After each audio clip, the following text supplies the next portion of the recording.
শিবরাত্রি হোক বা নীলষষ্ঠী, যে কোনো উপবাসে একদম ননস্টিকি ঝরঝরে খিলা খিলা সাবুদানা বানাতে হলে আর কিছু নয়, শুধু এই স্টেপগুলো ফলো করলেই হবে।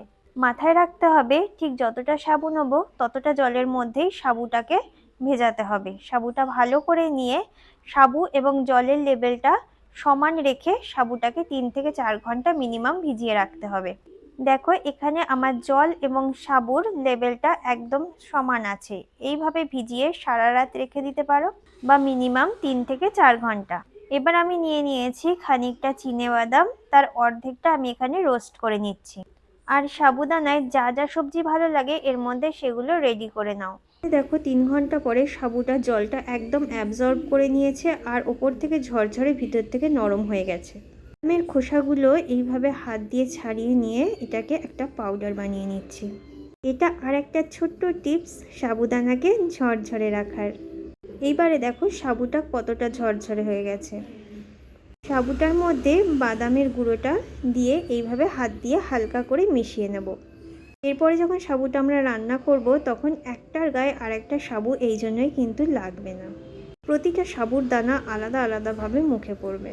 কড়াইতে দিয়ে দিলাম বেশ খানিকটা সাদা তেল, 1/2 চামচ গোটা জিরে, একটা তেজপাতা, একটা শুকনো লঙ্কা দিয়ে তার মধ্যে দিয়ে দিলাম একদম কুচিয়ে রাখা আলুগুলো। এখানে যা যা সবজি ব্যবহার করব যেমন আলু, গাজর একদম পাতলা পাতলা করে কাটবো যাতে ভাজতে ভাজতে এটা সেদ্ধ হয়ে যায়। দিয়ে দিলাম বেশ খানিকটা কাঁচা লঙ্কা কুচি।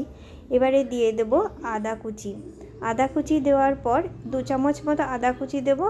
দিয়ে দিলাম খানিকটা কারি পাতা, খানিকটা ধনে পাতা আর অর্ধেকটা বাদাম যেটা রেখে দিয়েছিলাম আমরা, পাউডার বানাইনি সেটা। মিডিয়াম ফ্লেমে রেখে ভাজতে ভাজতে আলুটা প্রায় সেদ্ধ হয়ে গেছে। এই সময় কিন্তু দিয়ে দেব 1 চামচ মতো নুন বা পরিমাণ মতো, যে যেরকম সাবুদানা বানাচ্ছ সেই হিসেবে নুনটা দেবো। দিয়ে দেওয়ার পর দিয়ে দেবো সাবুদানাটা যেটা আমরা বাদামের পাউডারের সাথে মিশিয়ে রেখেছিলাম। এবারে একটু দ্রুত হাতে তাড়াতাড়ি করে চালিয়ে বেশিক্ষণ সাবুদানাটাকে আমরা হিটে রাখবো না বা ওভেনের ওপরে রাখবো না।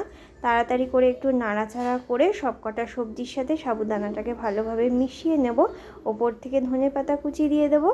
তারপরে নুনটা একবার টেস্ট করে যদি লাগে ওপর থেকে আরেকটু নুন দিয়ে আরেকবার নাড়াচাড়া করে নেব। শিবরাত্রি বা নীলষষ্ঠীতে সাবুদানা খেতে আমার খুব ভালো লাগে। তোমারও কি তাই? তাহলে এই ভিডিওটা কিন্তু তোমার জন্য। আর বাদামের পাউডারটা দেওয়ার জন্য এটার টেস্টটা কিন্তু আরও অনেক বেশি বেড়ে গেছে। এই রকম একদম সোজা সোজা রেসিপি জানার জন্য আমাকে ফলো করো। সবাইকে অনেক অনেক ধন্যবাদ আমার ভিডিওটা পুরোটা দেখার জন্য।